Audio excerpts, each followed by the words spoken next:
Welcome to the deep dive. Today we're taking on the AI revolution, but we're going to deliberately shift our focus. hmm We're moving away from the usual talk about, valuations and market bubbles. Which is all you hear about, really. It is. Our mission here is to zoom out and look at the true social and economic revolution that's happening. And it's not being caused by the tech itself, not directly. No, it's being caused by the uncertainty the tech generates. Exactly. And for this deep dive, we're relying entirely on the really penetrating insights of Mookie Tenenbaum and his colleague. It's such a necessary perspective shift. I mean, whenever you hear the media talk about an AI bubble, the conversation it defaults immediately to the stock market. Right. Is NVIDIA overvalued? Is Microsoft going to keep growing like this? The same old questions. Mm-hmm. But Tenenbaum argues, and I think very persuasively, that the financial markets are just, reflecting a much deeper crisis. The symptom, not the cause. Precisely. He believes the real bubble isn't a market thing at all. It's emotional, it's behavioral, and it's bursting right now, not on Wall Street, but in the real economy. Okay, let's unpack that because that's a huge idea to get our heads around. We're all kind of used to thinking of AI job displacement as a problem for, 2035? Something far off, yeah. Okay. A long-term thing. A long-term structural shift that will eventually, lead to jobs being replaced. But what Tenenbaum seems to be suggesting is that the biggest impact is happening today. Yeah. And it's not catalyzed by robots physically taking jobs, but by human psychology reacting to the idea of robots taking jobs. It raises this really unsettling question. Because What happens to everything, to consumption, to investment, to just basic human behavior when the map of the future suddenly becomes, as he puts it, totally dark, undefined? and that collapse of predictability, that is the shock we have to analyze. It's not a future shock, it's a present shock. We are seeing deep-seated societal uncertainty manifest right now, driven by that anticipated fear. Exactly, the fear of job displacement. And crucially, you can see this anxiety showing up in volatile market reactions, sure, but more importantly, in a fundamental change in how consumers are behaving with their money. Even before mass layoffs have really hit the general population in a big way. Way before, people are acting preemptively, and that changes the entire economic outlook. So if the stock market is just the thermometer, Then the real issue is the fever of uncertainty raging through the global economy. and we need to look at what that fever is doing to our most basic economic habits. That's the crux of it. So let's start with that central thesis, because this is really where the conversation pivots from Wall Street right over to Main Street. Tenenbaum posits this revolution is fundamentally social, not just economic. It's so much bigger than a new industrial process. I mean, Yeah. you're talking about the potential end of a social contract. What do you mean by that, the social contract? Well, the idea that, steady, predictable work leads to a steady, predictable life. You go to school, you get a job, you work hard for 40 years, you retire. That entire path is now in question. And the biggest failing right now is the vacuum from our leadership. It's a total vacuum. Mm-hmm. Tenenbaum is very, very clear on this point. Leaders are failing to prepare people for this new reality, for the idea that work is ending for huge parts of the population. And that silence, it just creates panic, doesn't it? It's the worst possible response. When society faces a threat to its very economic structure, and the people in charge offer nothing but, platitudes or just denial, fear just rushes in to fill that void. Okay, but how do we actually measure this fear? It's one thing to talk about anxiety in the abstract. What are the specific metrics that prove this uncertainty is already reshaping how people make economic decisions? Well, we have several really clear data points that Tenenbaum highlights, and they all show this pervasive doubt. The most striking one, I think, is U.S. consumer confidence. It's currently reported as being lower than at almost any point since the 1970s. Wow. We have to Yeah. put that in context. The 70s were, that was stagflation, oil shocks, a deep national malaise. Exactly. It was a terrible economic time.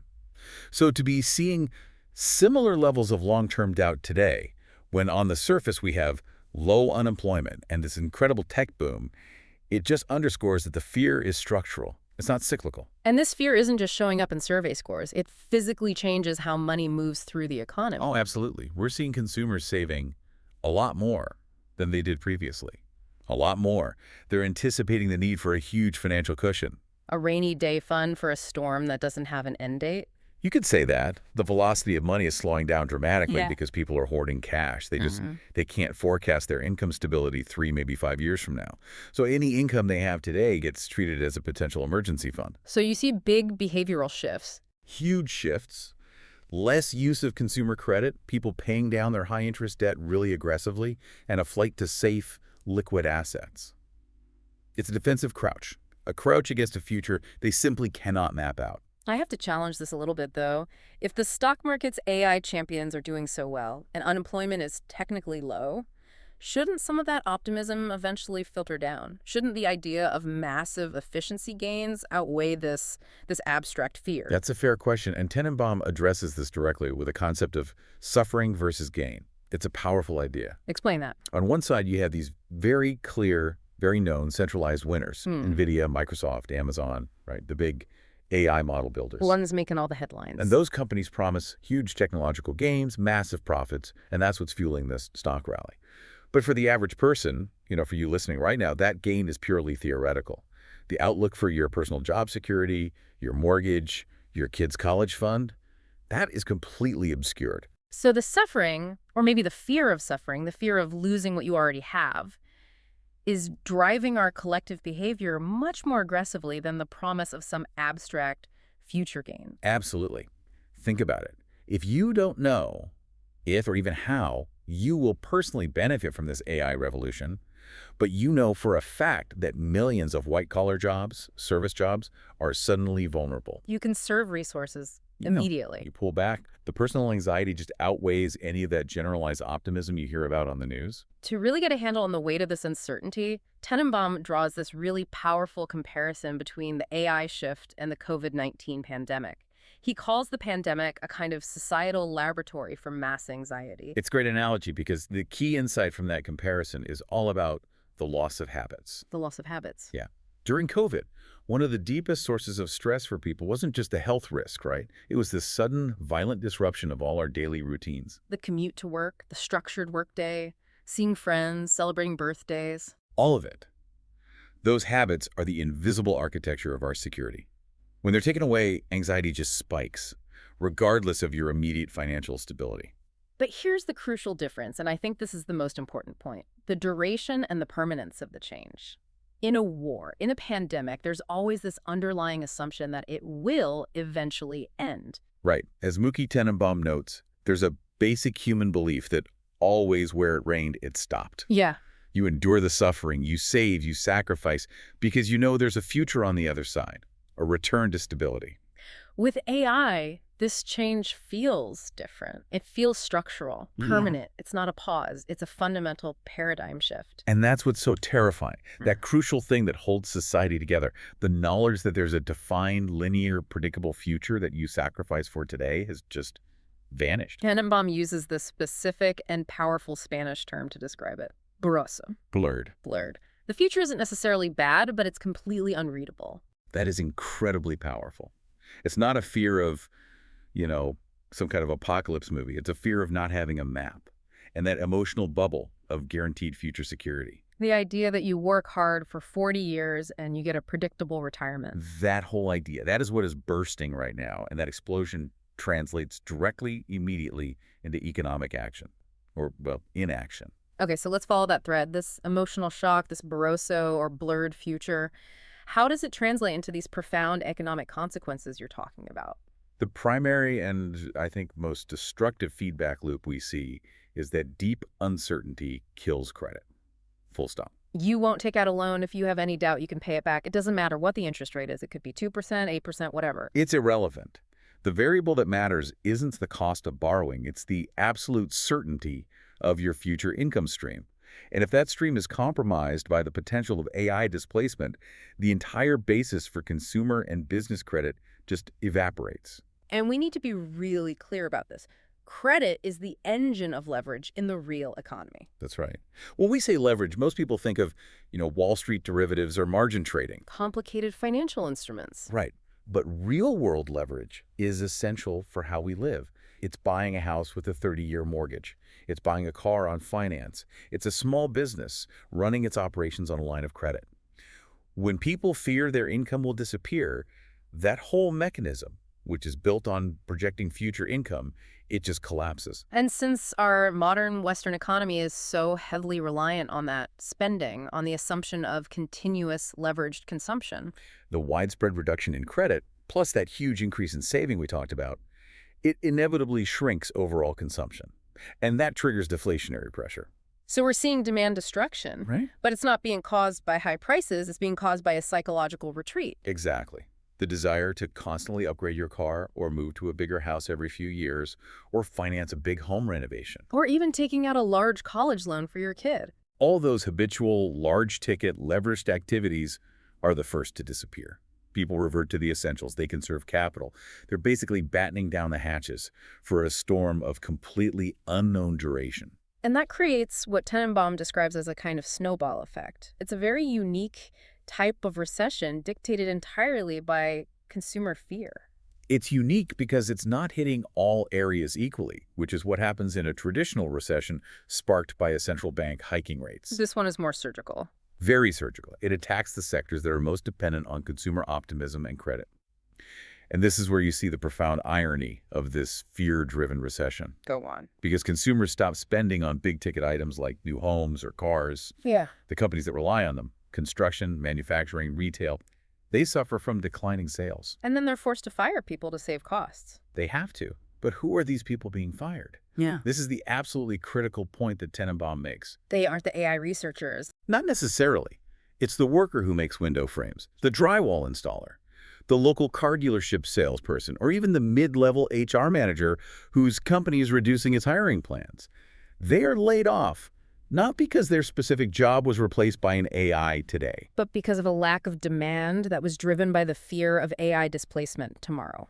You see the feedback loop. It's devastating. These layoffs in non-AI sectors, they just reinforce the public's uncertainty. Of course, because if job losses are spreading beyond tech into what seems like secure, tangible sectors like construction, then the fear spreads faster and deeper across all demographics. That blurred future suddenly feels very, very close. And that just accelerates the flight to cash and the collapse of credit even more. We can actually see this retreat happening in real-time data, can't we? Oh, it's undeniable. Look at the U.S. auto sector. Sales have fallen significantly. They're scraping minimums. People are just holding onto their cars for longer, delaying that major purchase because of financial uncertainty. But I think the housing market is probably the most telling barometer of long-term confidence. It is. Despite interest rates falling in some areas, house sales are stalling. And why? Because people are simply not willing to initiate mortgages. Taking out a 30-year mortgage is the ultimate statement of confidence in a predictable future. And if that confidence is gone? Lower rates are completely meaningless. Tenenbaum even suggests that the classic mortgage market bubble might never return to its previous peak levels. I think he's right. Because the fundamental societal willingness to commit to decades of debt, which was based on this idea of predictable career progression, has been fundamentally shattered by this blurred future. It's a crisis of duration commitment. Why would you lock yourself into a 30-year debt if you can't guarantee you'll have the same kind of job or even be in the same industry in 5 years? You wouldn't. And this phenomena, this fear-driven deflationary pressure, it's hitting the developed Western countries first and hardest. Why them specifically? Because they are the societies that relied most heavily on that precise, predictable path. The promise of stable retirement, job security, and habitual credit-fueled consumerism. That was the bedrock of their economies. I suppose if you're in a place with a high baseline of volatility, say Lagos, Nigeria, where survival concerns are a daily reality. The abstract anxiety of AI is less disruptive. Because the foundation of predictability was never really there to begin with. Exactly. You have to have that foundation of stability first, before the fear of its loss can cause this specific kind of recession. For the developed world, the stability of the entire 20th century is just evaporating. And the result is a sudden, fear-induced economic retraction that looks a lot like deflation driven by a collapse in demand. Okay, so if the true crisis is this fragile consumer lifestyle, this bursting bubble of predictable habits, then the stock market just acts as a highly sensitive reflector of this intense emotional shock. Exactly. We have to revisit the stock market because the wild volatility we're seeing isn't just about PE ratios and valuation metrics. It's about this high societal uncertainty leaking into financial decisions. The investors themselves are operating with that same blurred map. When the future is that uncertain, investors overreact to everything. Everything. The market becomes jittery, hypersensitive to the smallest piece of news, because even the most sophisticated funds are struggling to model the future cash flows of companies that rely on these unpredictable tech adoption curves. And Tenenbaum highlighted a specific incident that just perfectly captures this irrational spillover effect, the NVIDIA shock. It's a fantastic case study in market panic. Let's walk through it. So the news breaks that Meta has decided to use Google's TPU chips, their tensor processing units, instead of NVIDIA's GPUs for some of its major AI workloads. Right. And for context, GPUs, graphics processing units, are NVIDIA's bread and butter. They're specialized for the parallel processing that's crucial for training huge AI models. Whereas TPUs from Google are tailored for high-speed inference, that's using an already trained model to make predictions. Exactly. So Meta decides to shift some of its heavy-duty inference work away from NVIDIA. As a result, NVIDIA's stock fell sharply. And on its own, that's a perfectly rational reaction. Okay, but here's where the irrationality kicks in. TSMC, the Taiwan semiconductor manufacturing company, its stock also tumbles right alongside NVIDIA's. Why is that irrational? Well, think about what TSMC does. They are a foundry. They manufacture these highly specialized chips for their clients. They make the NVIDIA GPUs. Okay.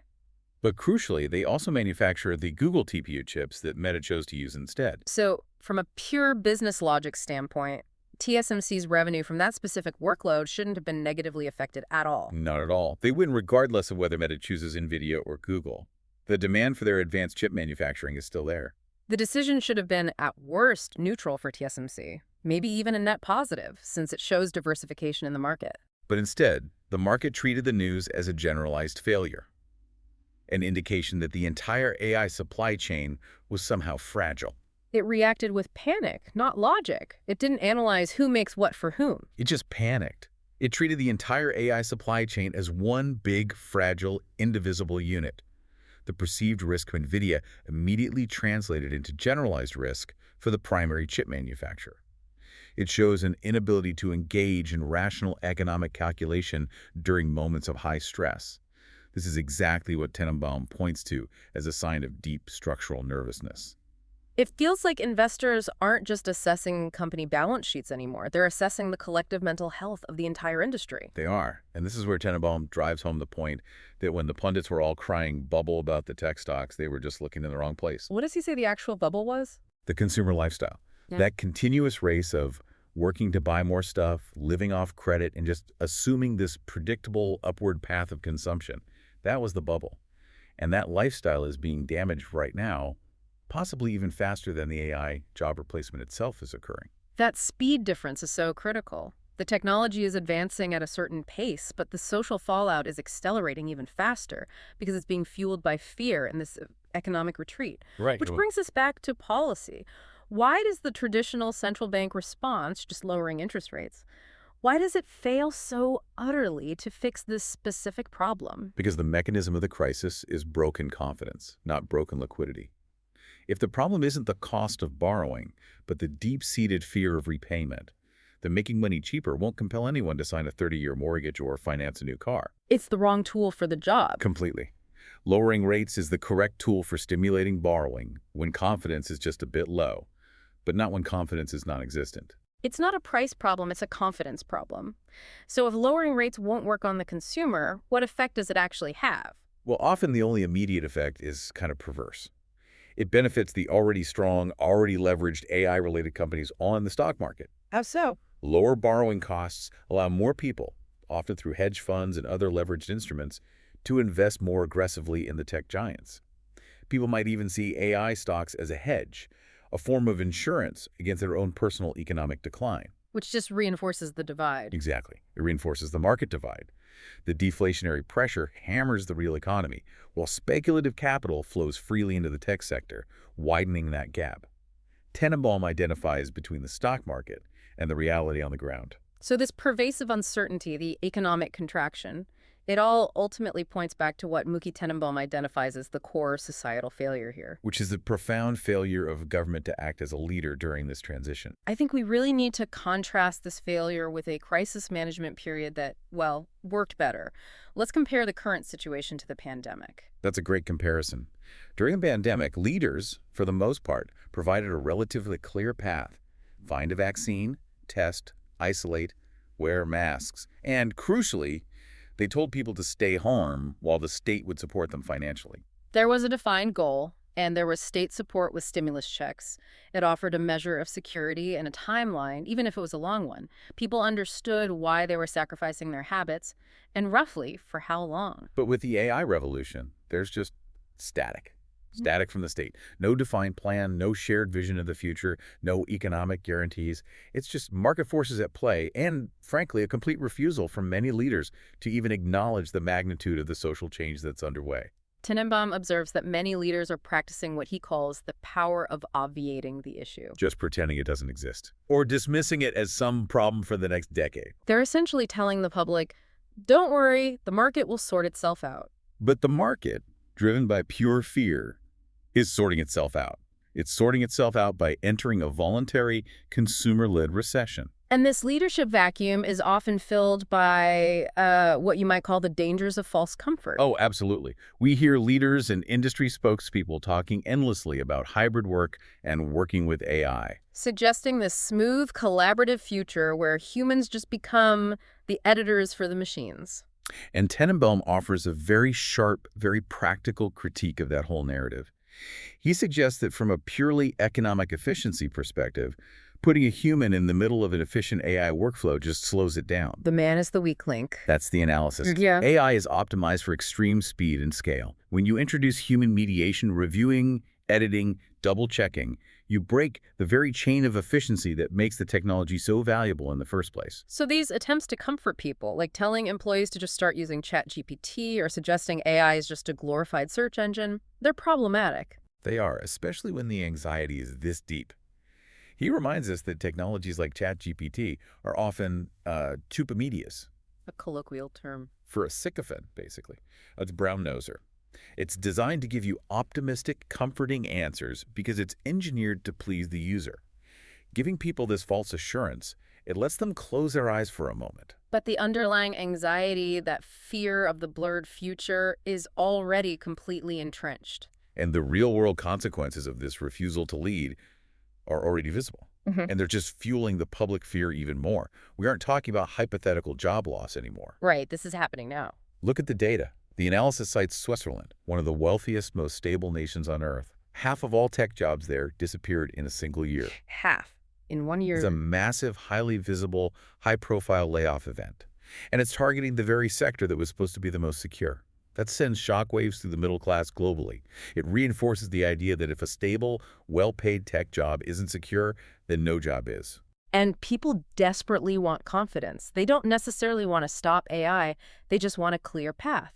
They need leaders to step up and say something. Something like, this structural change is inevitable. We are working on a concrete national plan, and your personal economic future is being secured, regardless of automation. But the current silence is just making things worse. It's accelerating the economic retreat. Every single day of delay in providing that map causes greater financial loss through this voluntary demand destruction. And it just increases the severity of the eventual correction when the market and the consumer finally reach a breaking point. So the longer the delay, The more severe the eventual state intervention will have to be to restart consumer confidence. So let's spend some time on those policy implications. We've returned to Tenenbaum's assertion that the old tools are completely ineffective. If central banks drop interest rates to zero, it still won't solve this crisis. Let's be explicit, why? Because the central bank's tools are designed to manage liquidity and pricing. They affect the supply and the cost of money. This crisis, however, is driven by human behavior. It's demand destruction based on a fundamental lack of faith in your future income. It's not a corporate debt problem. It's not a bond market failure. No. Using interest rates to fix this is like trying to fix a broken engine by polishing the tires. It addresses the wrong variable entirely. So if the traditional economic levers are useless, what about political responses, the ones aimed at slowing or controlling the change? We've seen talk about heavy regulation, even prohibiting certain AI uses. Tenenbaum is highly skeptical of these regulatory efforts acting as any kind of genuine long-term break. He compares it to prohibiting an eclipse. It's a great phrase because it won't work. The technology is global, it's open source, and you have major corporations investing unprecedented sums of money. We're talking about $100 billion investments in data centers and infrastructure. So weak state power, local bans, or even poorly coordinated international regulations are just going to be. Circumvented, or just plain ignored by the sheer force of capital and the technological imperative that's driving AI development. We also see tactics like banning layoffs or mandating double severance. Some countries, like Argentina, historically, have used this tactic to try and delay unemployment. And while those measures might provide some temporary relief for individual employees, they fail structurally. They just shift the cost and the risk onto the companies, which makes those companies less competitive globally and less likely to invest or hire new people in the long run. So they're just temporary patches. They postpone the problem, but they don't address the core challenge. Exactly. Delaying the inevitable just increases the societal fear and reduces the overall economic dynamism. Okay, so if we accept that the technology will advance, that job displacement is inevitable, and that regulation can't really stop it, then the focus has to shift. It has to move from managing layoffs to addressing what Tenenbaum calls the core occupation problem. Right. How does society organize itself when millions of people no longer have traditional work? And that, of course, brings up the debate around universal basic income, UBI. UBI, or at least similar massive societal safety nets designed to decouple income from mandatory work, is the inevitable discussion. We hear figures like Elon Musk and other tech billionaires talk about UBI a lot, but Tenenbaum emphasizes a really key point: for it to actually be effective in restoring confidence, It needs to move beyond just being a pet project of celebrities. it has to. So what's required for UBI to effectively fill that confidence void? Needs to be adopted, structured, and communicated by legitimate, stabilizing political leaders, someone like Merz in Germany or Meloni in Italy. It needs to offer genuine, credible future assurance to the entire population. The implementation challenge is obviously vast. Oh, it's immense. From the funding mechanisms, wealth taxes, consumption taxes on AI productivity, to the psychological impact on citizens who have tied their entire self-worth to their job. But the political adoption of some kind of foundational safety net is the only thing that can provide the map that Tenenbaum says is missing. So if a national leader were to stand up and say, look, we don't have all the details yet, but we are designing a system to secure your economic future. That alone would be the beginning of restoring the predictability that the consumer has lost. And that would allow people to start returning to their normal habits. Because the core issue is clarity and security. Yes, people have a deep, deep attachment to their habits, their consumption patterns, their career goals, their saving plans. They will return to those habits once they feel that someone is credibly in charge and that a secure path has been established. And until then, Until then, the fear, the saving, the deflationary pressures, the shrinking credit market, all of it will only intensify. The structural damage being inflicted by this fear of a blurred future means that governments are just racking up the bill for a much, much larger intervention down the road. that's a chilling conclusion. The state's inaction today is directly increasing the cost of fixing the crisis tomorrow. That's what the analysis from Tenenbaum suggests. Delay just translates into a greater loss of confidence and a deeper economic retreat, making the ultimate solution far more severe and expensive than if leaders had addressed the issue proactively. Governments are playing this dangerous game of obviating the problem. But the real economy, which is driven by raw human behavior and fear, is already acting decisively. It's creating a consumer-led recession in high-spending sectors that cannot be fixed by traditional monetary policy. Okay, so let's try to review the crucial distinction being made by Muki Tenenbaum and his colleague here. This is not a temporary cyclical downturn. No, it's a permanent structural change. And the social impact of AI, this crippling, pervasive uncertainty, is what's driving the economy down now. It's happening ahead of the technological replacement itself. And the resulting effects are just so clear and interconnected. You have deflationary pressures from collapsing demand. Massive spikes in savings, the complete collapse of real-world credit and leveraged consumption, and that extreme market sensitivity we saw with the irrational NVIDIA and TSMC incident. The entire consumer structure, which was built on this assumption of a predictable, upwardly mobile future, is compromised. It is. But let's end with the long-term view. Because despite all this immediate anxiety and this necessary economic contraction, Muki Tenenbaum does ultimately convey a positive outlook on the future. Absolutely. The analysis concludes that AI will, in the long run, be a profoundly positive revolution.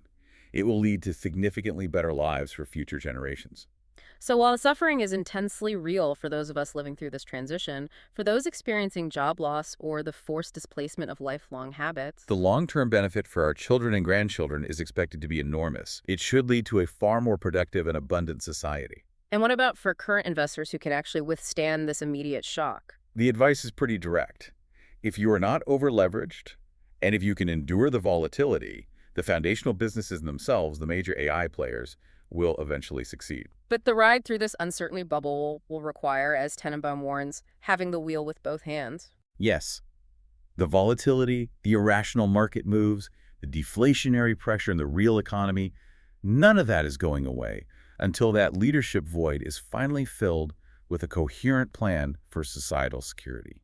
So given the state inaction and the power of fear described by Mookie Tenenbaum, how much consumption will Western society sacrifice? And how deeply will that anxiety cut into economic activity before our leaders are finally forced to acknowledge and address the blurred future with a concrete economic map? That is the question we should all be pondering. Thank you for sharing these deep insights and the detailed analysis from Mookie Tenenbaum. We'll see you next time on The Deep Dive.